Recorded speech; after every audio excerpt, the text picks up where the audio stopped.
Gustavo Mena. Gustavo, muy buenos días. Gonzalo Mondilo te saluda, ¿cómo estás? ¿Qué tal? Buen día, muy bien, gracias.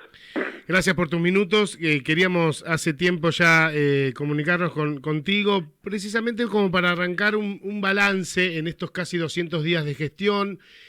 Uno entiende de que fue una elección muy importante, con un cambio de paradigma y con una legislatura que tuvo muchísimo protagonismo desde el 10 de diciembre a la fecha. ¿Cómo es tu visión? ¿Cuál es el balance que puedes hacer en estos 200 años desde el Poder Legislativo? 200 días, perdón. Sí, bueno, el balance creo que importa es el del gobierno en general, ¿no? Un gobierno que tuvo que enfrentar un desastre financiero, un estado calamitoso en lo que hace a la infraestructura, en cuanto al funcionamiento del Estado en sí, y vencimientos de una deuda de distintas vertientes, en dólares, en pesos, de títulos públicos emitidos con ley extranjera, del famoso fondo fiduciario, que es una deuda con el gobierno nacional, de letras de corto plazo. Además de ser muy abultado todo eso, tenía vencimientos muy agolpados, en un escenario complejo, en un escenario nacional también de fuerte recorte de transferencias a las provincias, de parate o de continuidad en realidad del parate de la obra pública que ya venía del gobierno de Alberto Fernández, de Sergio Massa. Y la verdad que el saldo en estos meses es muy bueno, porque se pudo ordenar la situación, se pudo lograr superávit fiscal primario, y además se pudo hacer frente a esos vencimientos con obligaciones que se han levantado en estos meses de una escala muy grande. Por ejemplo, del BOCADE, de aquel endeudamiento solo de capital de 650 millones de dólares que venía de la gestión anterior, que alguien me diga, se tomaron en 2016. Bueno, es la gestión anterior. Arcioni en el 2016 era vicegobernador y después reestructuró esa deuda, o sea que es de él también. Solo por esa vertiente, más de 70 millones de dólares en estos pocos meses, ¿no? Más todo el resto de vencimientos, más lo que es la deuda de infraestructura, porque vos tenés que hacer frente también con recursos públicos. Bueno, eso quería llegar. El gobernador fue muy claro para el tema del reordenamiento del Estado, ¿no? De la cosa pública. Reordenamiento del Estado, y el objetivo número uno, que era, como lo definió el gobernador en su mensaje a la legislatura y al pueblo del Chubut cuando prestó juramento, garantizar el derecho a la educación, que era algo que en los últimos más de 5 años Chubut no estaba garantizando. Entonces ahí había que poner el acento también en el tema de la infraestructura escolar, que en lo básico, ¿no? En lo que tiene que ver con el estado de las escuelas, con la calefacción, que es algo que hay reclamos constantes, porque claro, los hay, porque son años de desinversión, son años de no cumplir con los proveedores. Entonces hoy vos tenés un problema con una caldera y salís a pedir una respuesta urgente, y los especialistas, los que se dedican a eso, que no son muchos en cada una de las ciudades de la provincia, no acuden, porque hay deudas con ellos, porque los dejaron con el clavo de deudas impagas desde hace mucho tiempo. Todo eso es lo que hubo que enfrentar, y se lograron resultados muy positivos, como decía recién, hacer frente a esos vencimientos, lograr el superávit, lograr medidas de austeridad. Un dato no menor, que es pagar los sueldos en términos sin tomar un solo peso de deuda. Esto lo recalco porque la constante en los últimos por lo menos 10 años en Chubut es que se emitía deuda para pagar sueldos. No todos los sueldos, pero al menos parte de los sueldos se pagaban con deuda. Y hoy se paga con recursos propios, ¿verdad? Claro, deudas de distinto tenor. Sin letras, digo. Por ejemplo, el BOCADE fue, entre otras cosas, a la rejilla de los gastos corrientes, porque yo invito a que cualquiera que está escuchando me diga qué ruta, qué puerto, qué obra de transporte eléctrico, qué obra de infraestructura en general tiene como contrapartida esa deuda de 650 millones de dólares. Absolutamente ninguna. Entonces se gastó en gastos corrientes hábitats, ¿no? Pero no en inversión en capital. Gustavo, y sí. después, bueno, más cercano en el tiempo, el Festival del Millón de Letras, que se hacía todos los meses, y el disparate, la irresponsabilidad máxima con el tema del Fondo Fiduciario para el Desarrollo Provincial. Lo gestó Alberto Fernández allá por el comienzo de la pandemia, que era esa asistencia financiera, que era deuda, pero que se vendía mediáticamente como una ayuda del gobierno nacional a la provincia. En realidad no era ninguna ayuda, era un préstamo que había que devolver, el incrementar el stock de deuda con una tasa en apariencia baja, eran préstamos a un año con una tasa del 1%, pero ajustables por ser, con lo cual implicó someterse a la usura de un ajuste por inflación. Y con la irresponsabilidad de ambas partes, ¿no? Del prestamista, de Fernández Massa Cristina, y del tomador de esa deuda, del gobierno de Arcioni, que además, al vencimiento de cada uno de esos préstamos casi mensuales, no los pagaba, sino que los renovaba por otro año más y tomaba otra vez deuda. Y luego lo que hicieron ya incluso luego de haber perdido las elecciones, que es pasar todos los vencimientos, diferirlos para todos los meses del 2024, incluso hasta febrero del 2025, que esa es la bomba financiera a la que siempre hacía referencia Nacho, que es así, es una bomba y que, financiera. según ya se dijo, como dijo el diputado País en la última sesión, una verdadera bomba financiera. Bueno, y que ya fue desactivada, ¿verdad? Según lo que manifestó, y que fue desactivada según lo que manifestó en conferencia de prensa el primer mandatario provincial. Claro, fue desactivada porque se pudo hacer frente, y cuando vos haces frente a eso, dejás de destinar esos recursos que podrían estar puestos en inversión, en infraestructura o en programas de gobierno, los tenés que desviar hacia el repago de deuda que se había tomado. Y bueno, y por eso digo que no es una cuestión menor el hecho de que desde que asumió este gobierno el stock de deuda no aumentó un solo peso, ni un solo dólar, justamente porque se ha hecho una administración correcta. Y bueno, y esto es un hecho inédito. Y el otro hecho que creo que hay que destacar como resultado positivo es haber podido iniciar las clases, cosa que no pasaba hace muchos años, que es un derecho elemental, esencial. Pero bueno, en una provincia que ha hecho un desastre, que en los últimos 5 años prácticamente no había tenido los días de clase que corresponden a un año escolar, es un hecho creo yo, para destacar, como así también haber garantizado la continuidad de las clases durante todo este tiempo. Tal cual. Desde ese punto de vista, creo que esos objetivos que fueron los fijados como los primarios, los más importantes, se han cumplido. Y bueno, y vos me preguntabas por la legislatura. Eso te iba a decir, ¿cómo ves la relación con la oposición, teniendo en cuenta que apenas asumieron, ya hubo vamos a poner como un entredicho, yo particularmente lo titulo como una embestida del gobierno nacional para con la provincia del Chubut, y el gobernador Torres poniéndose al frente de esa discusión ya regional, porque excedía a lo que ocurría en la provincia, recibió un fuerte apoyo de la oposición. ¿Cómo es dentro de las paredes de la legislatura esa relación oficialismo-oposición? No, la relación es buena, es correcta, es colaborativa.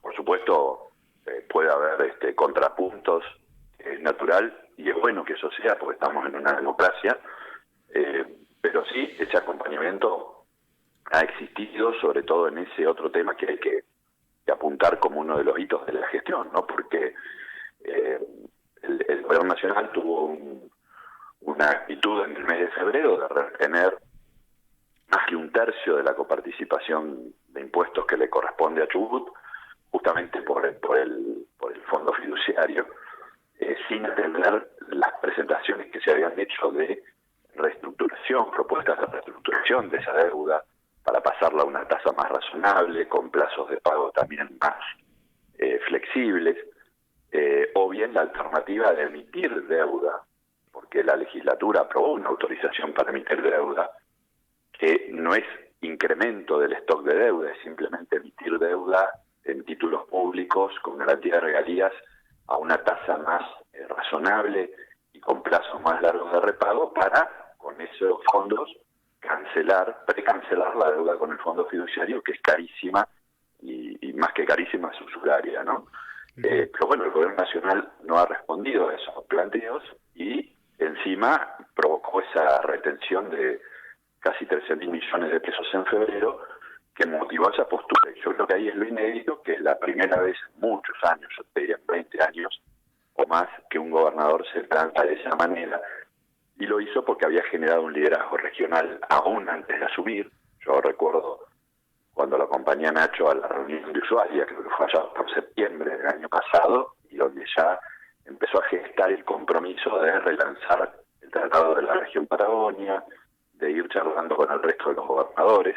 Ese vínculo Mena-Torres-Torre-Mena, que muchos medios habían dicho previo a la elección como que estaba medio tirante, ¿mejoró a partir de la gobernabilidad, Gustavo?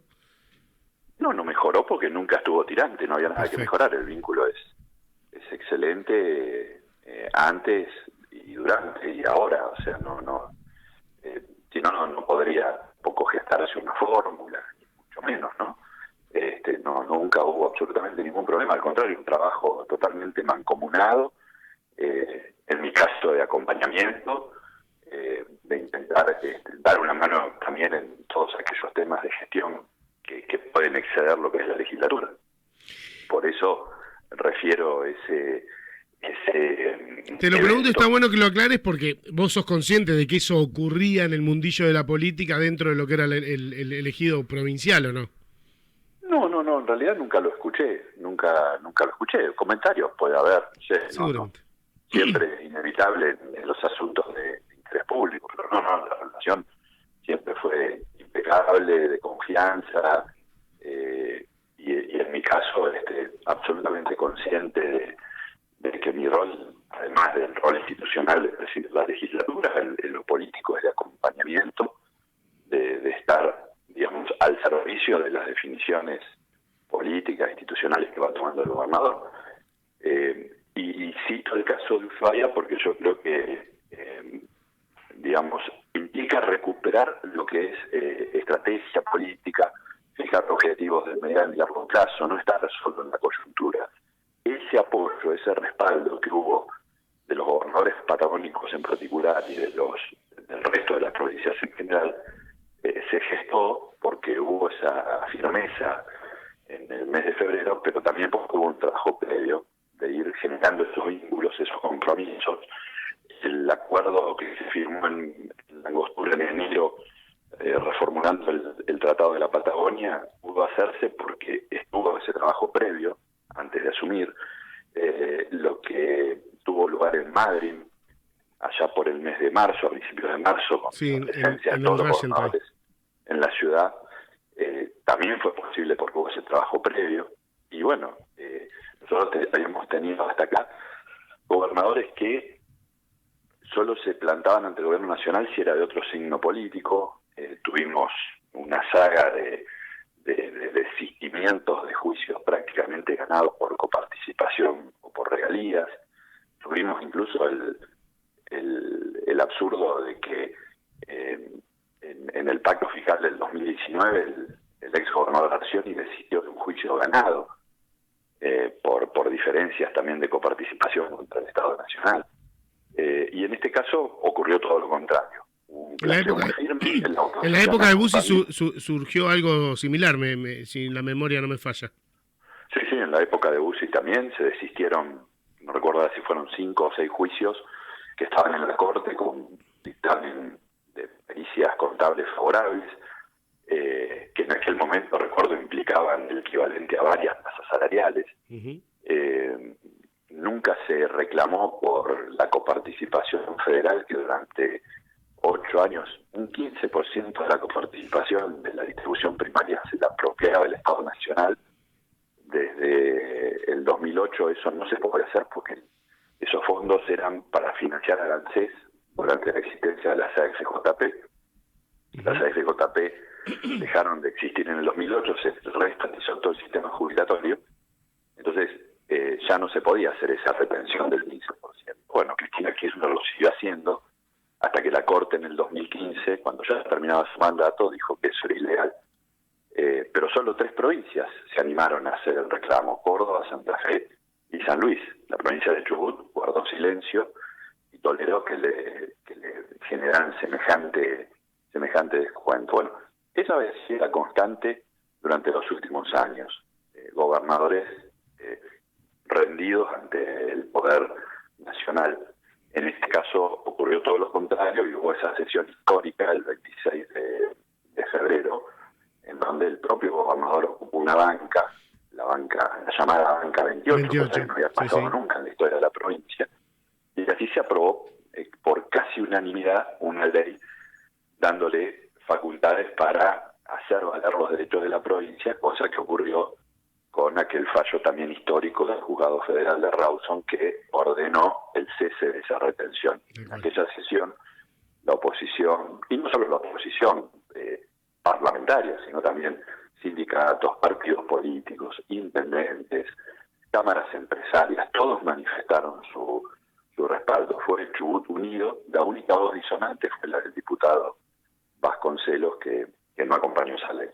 Gustavo, recién hablábamos de vínculos. ¿Qué te dejó porque además la apertura de la participación en diferentes reuniones en el contexto nacional, ¿qué te dejó la reunión con Villarruel? ¿Con qué te viniste? ¿Con qué sensación? Si se puede contar, ¿cuáles fueron los temas que se trataron en dicha reunión?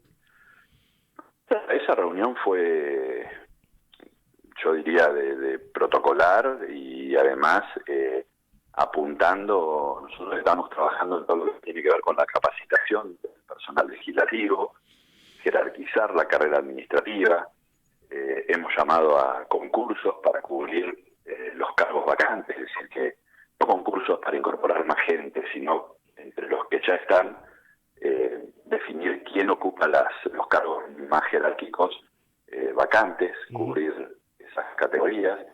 Y para eso tiene que haber también capacitación y por eso hemos, la reunión tenía por objeto, si se quiere, suscribir o llegar a un acuerdo para los cursos de capacitación que son muy buenos, son de excelencia, que da el Senado de la Nación, diplomaturas en técnica legislativa, en derecho parlamentario, etcétera.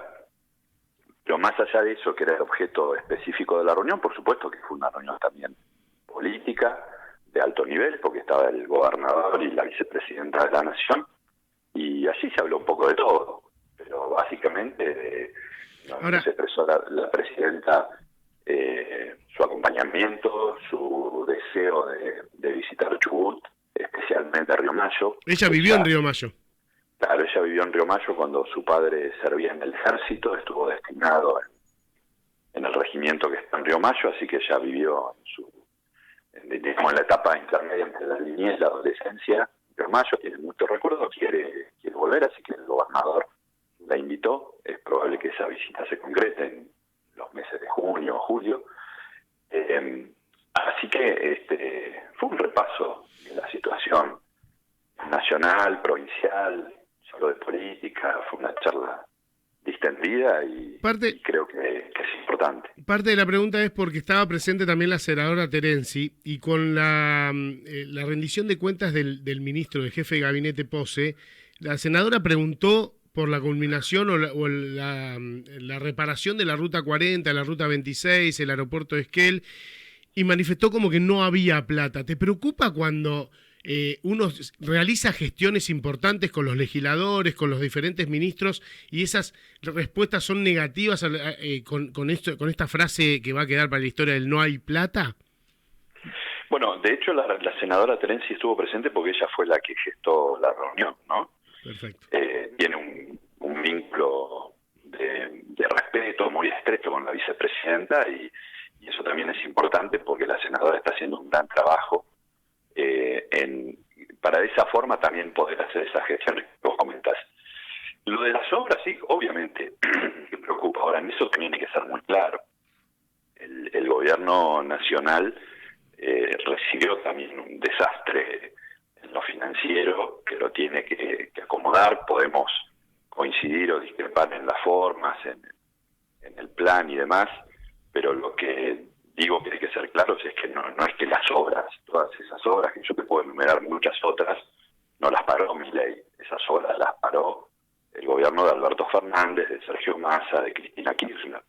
El aeropuerto de Esquel, por ejemplo, lo peleamos mucho. Yo era diputado nacional, logramos vencer ciertas resistencias que había, sobre todo según nos decían, del aeropuerto de Bariloche para ampliar esa terminal, y se licitó sobre el final del gobierno de Cambiemos. La obra arrancó y en la pandemia la paró el gobierno de Fernández y después nunca más la retomó. Es una vergüenza, es un abandono total.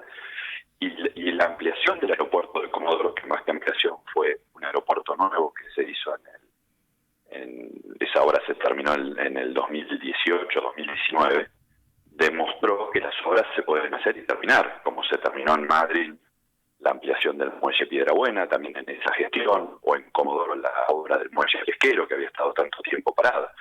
Bueno, el gobierno de Fernández, de Massa, con las obras públicas en Chubut, las paró absolutamente todas. La doble trocha Madrid-Trelew, la doble trocha Radatili, Caleta, Olivia. Pero ahora hay una posibilidad de tomar la decisión de continuarla, independientemente de lo que haya pasado.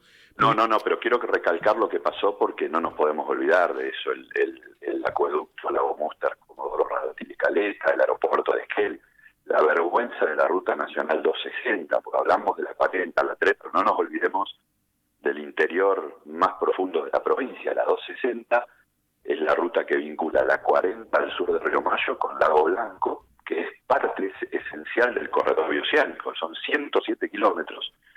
Y en el junio del 21 el gobernador de la Nación y el delegado de Vialidad Nacional en Chubut hicieron toda una presentación en el lugar que prácticamente parecía que esa obra ya estaba lista. Se anunció ahí la adjudicación de la licitación por un tramo de apenas 20 kilómetros, y si vos recorres esa ruta no hay un solo metro de asfalto hecho. Es una vergüenza en un tema muy caro a todo el sur de la provincia, como es vincular por vía terrestre, por una ruta asfaltada, Puerto Comodoro con Puerto Chacabuco en Chile. En los gasoductos, el cordillerano y el patagónico, y en Esquel no podés hacer en Esquel y en ninguna de las otras localidades cordilleranas, no podés hacer una conexión domiciliaria de gas nueva porque no hay capacidad de transporte en esos gasoductos. Bueno, esas obras también quedaron atrás. Esa obra se va a hacer porque el gobernador de Chubut, el gobernador de Neuquén, acordaron hacerlo con fondos provinciales. Eso también es una demostración de la prioridad de las obras. En ese sentido también se está trabajando para concretar, terminar por provincia la doble trocha Madrid-Trelew, y luego habrá que seguir insistiendo para hacerle comprender al gobierno nacional que las obras de infraestructura son vitales para el desarrollo productivo de cada una de las provincias, ¿no? Pero no nos podemos olvidar de dónde venimos. No es que este destrato o esta desatención del gobierno nacional empezó ahora, sino que lamentablemente viene del último gobierno también. Gustavo, fuiste uno de los que manifestó que Nacho Torres es una figura presidenciable. Todos se preguntan si no es muy temprano para hacer esa declaración o para empezar a jugarla. ¿Cuál es tu análisis con respecto a los tiempos, al manejo de los tiempos? No, es que yo no hice esa declaración, eso fue una respuesta.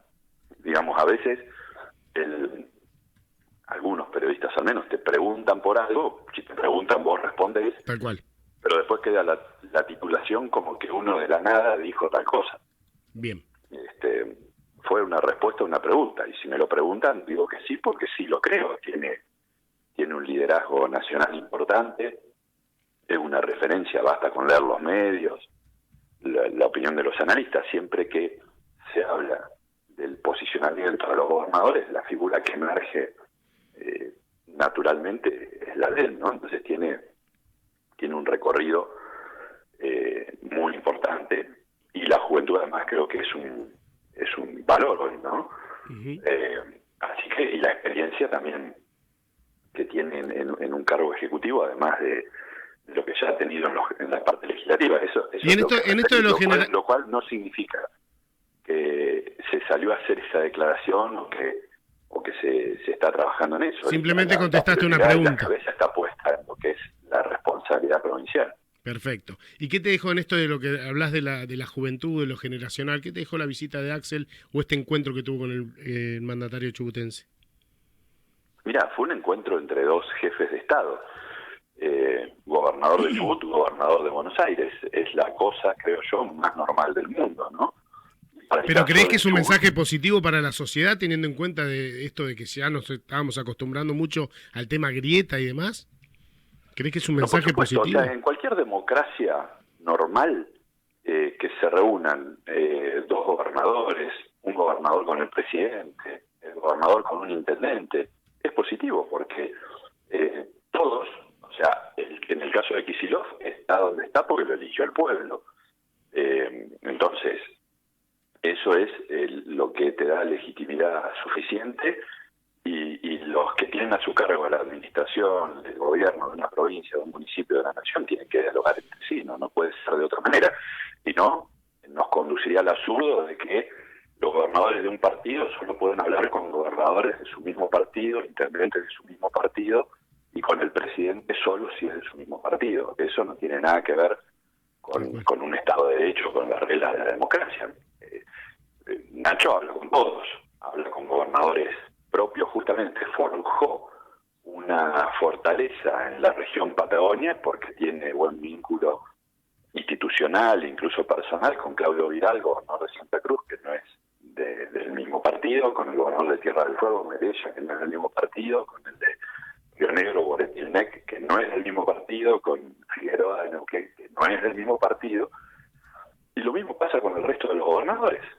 Y por supuesto buen vínculo con los propios, con los más cercanos, como Cornejo, Puyaro, etcétera. Y lo mismo pasa acá al interior de la provincia. Tiene un excelente vínculo colaborativo, institucional, con Otar Macharasví, que es hoy tal vez la referencia más importante dentro del peronismo de Chubut, con Gustavo Sastre, intendente de Madrid, y con los otros intendentes que son de partidos vecinales, y con los intendentes como Damián Bis, Gerardo Merino, Darío James, Mariel Peralta, por citar una piastra Z, que son del mismo partido. Y tiene que ser así, vos no podés decir voy a destratar o no me voy a vincular con tal intendente o con tal gobernador porque es de otro partido. Sería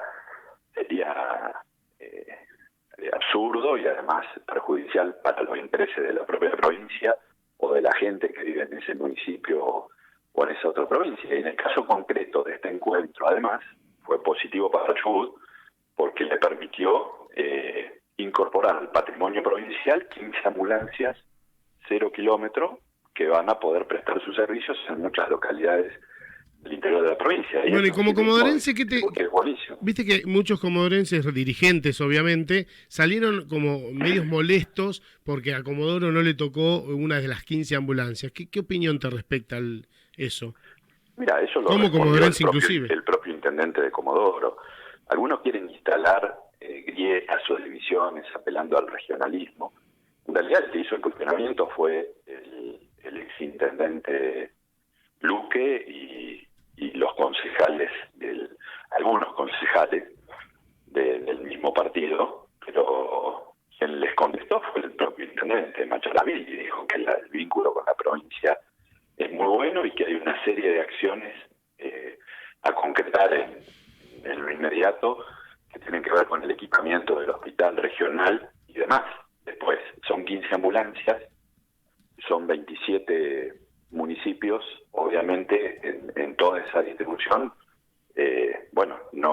no es suficiente para todos, pero esto no implica que la autoridad de salud hace esa asignación de recursos de acuerdo a lo que es su estrategia y donde contempla que están las necesidades más urgentes, ¿no? Como pueden ser muchas localidades del interior, Senguer, Camarones, por citar algunas de las que están entre las que van a ser asignadas esas ambulancias. Me parece que la cuestión de la salud pública no pasa solamente por el tema de las ambulancias, sino que hay que ver el todo.